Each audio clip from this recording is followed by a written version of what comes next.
Let's talk about volunteering in your church. If you have ever been in a situation, or if you're in one now, where you wish you had a little bit more volunteer support, this conversation is absolutely made for you.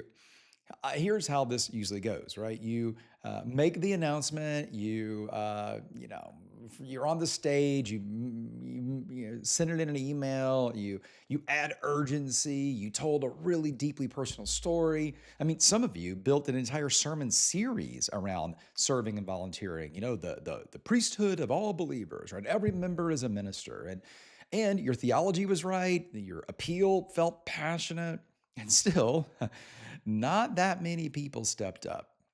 Listen, I know how this feels. You stood there, right? And you communicated as passionately as you could. Then you watched people just shrug it off and walk out of the building without taking even the smallest of volunteer steps.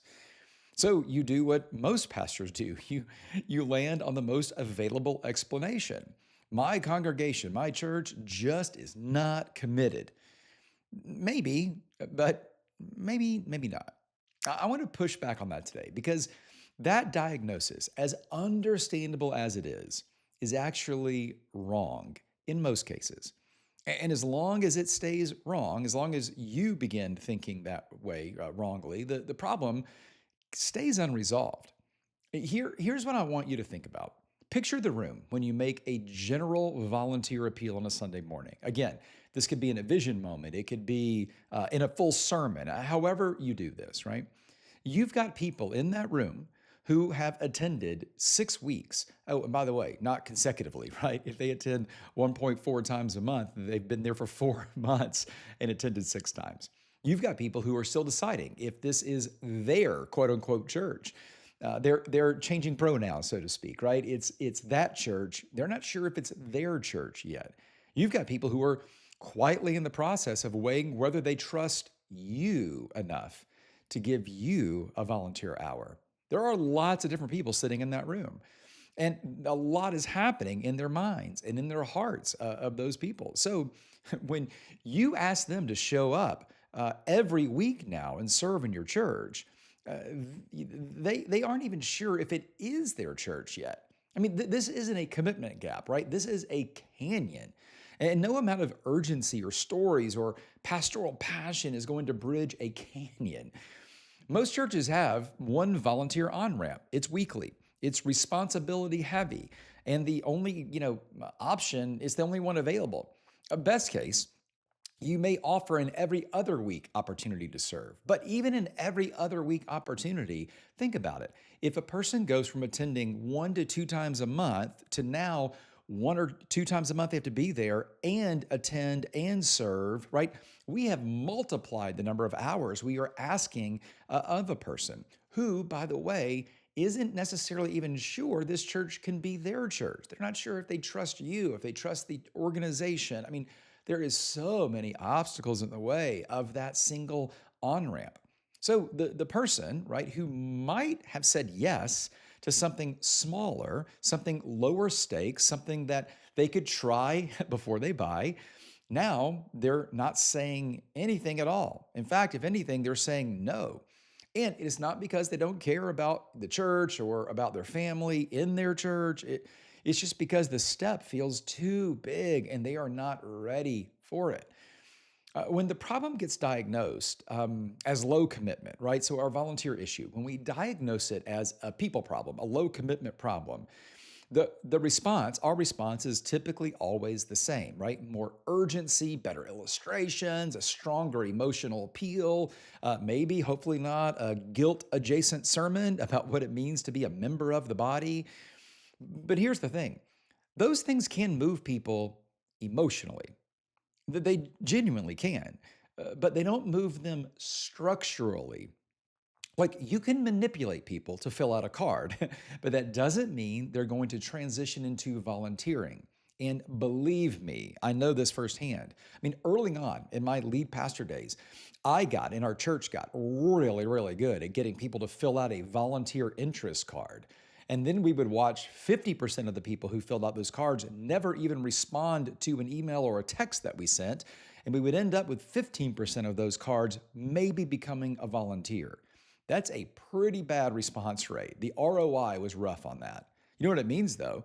It means that we had a really good emotional move, but we had terrible structural moves. Here's what we have to understand there is a difference, right, between emotional movement and structural movement. Emotional movement is when someone feels something in the moment. Structural movement is when someone actually takes a step and stays in motion. That's a huge difference. And I can tell you firsthand, you want the second, not just the first.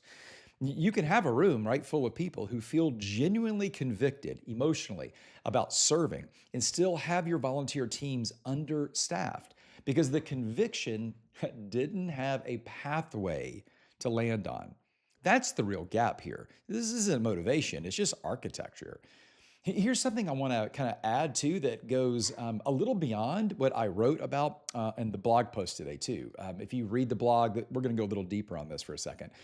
That we're currently living in a trust economy. You've probably heard me talk about this. We're in the experience economy, but it has been stacked with a couple of other things on top of the experience. You have to offer a great experience. It's the cost of even paying to play right now, to be in the business. But on top of it, the trust economy is one of the other three layers that is stacked on top of that experience.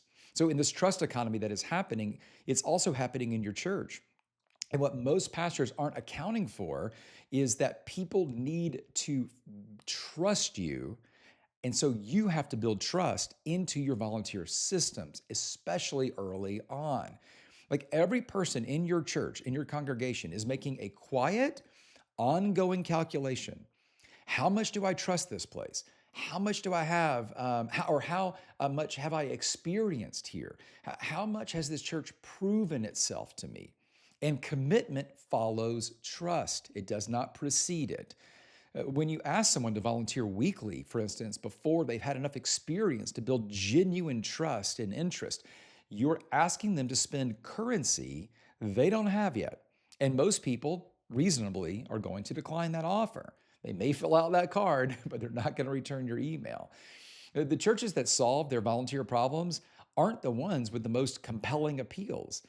They're the ones that have built enough low stakes, high quality, trust volunteer experiences early in someone's journey so that trust can accumulate before a really more significant ask even comes. I mean, think about that in terms of kind of your own volunteer pathway right now. What experiences are you creating in the first 90 or 180 days of someone attending your church that build enough trust to make a low pressure volunteer ask feel reasonable rather than premature?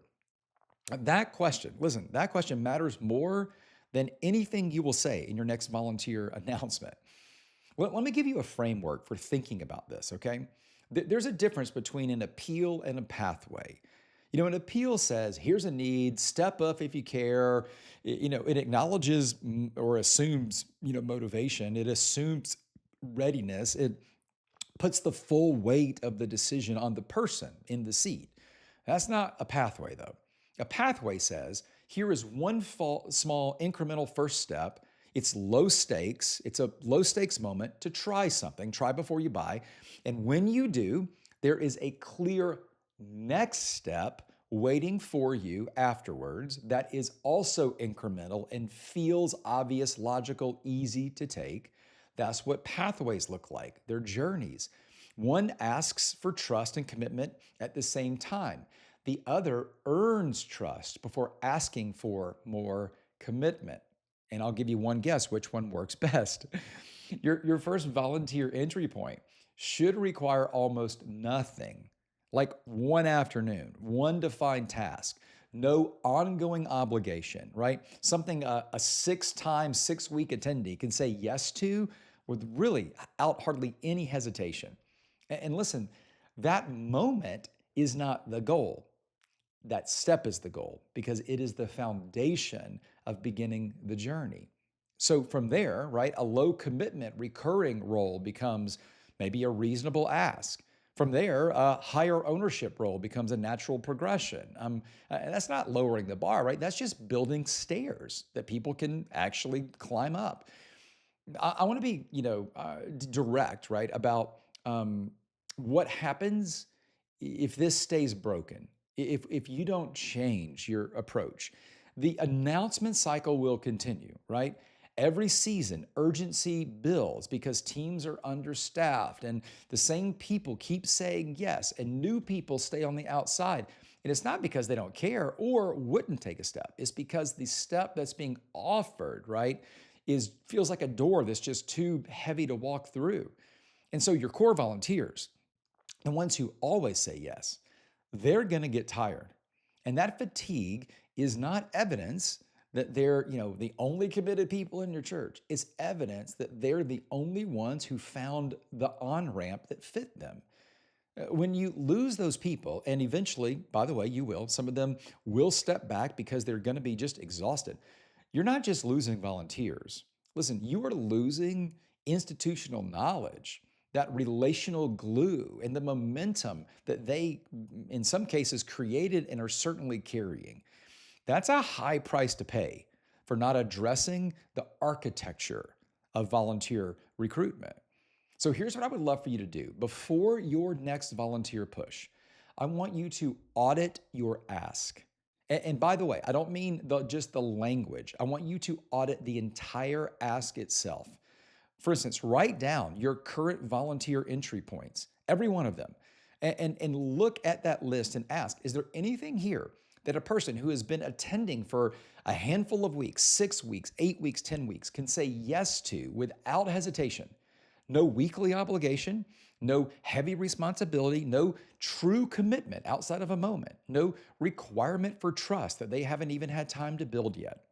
If the answer is no, that is a structural problem.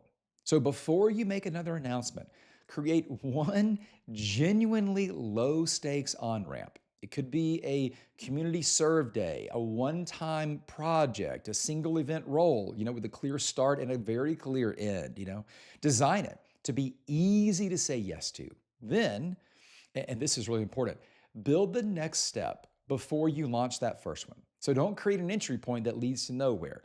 The pathway has to exist before you invite people into it, right? Movement doesn't happen because you made a better announcement. Movement happens because you built a path. I'd love for you to stop diagnosing your congregation and instead start diagnosing your own architecture.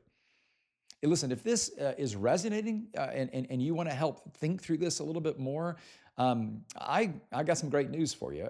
This is exactly the kind of work I do with pastors. I'd love for you to reach out if you have a question. You can just shoot me an email or a message through my website, gavinadams.com. I'd love to work with you on this. And to do that, I actually have a leadership lab. I do these about once a quarter where we take one topic and I have a handful of churches. We limit the number, and we walk through one idea in detail. And you don't walk out with just concepts. You walk out with a full plan. And that's what we're going to do in April. End of April, we have a leadership lab on volunteering. We're going to talk about the recruiting process, retention, the entire thing. So just go to gavinadams.com, look for that leadership lab. I'd love for you to join me and some other pastors just like you, other churches just like you, who are trying to figure this out. Now, don't forget, new posts and episodes, they drop multiple times a week. If this was useful, I'd love for you to share it with another pastor who needs to hear it. And I'll see you next time.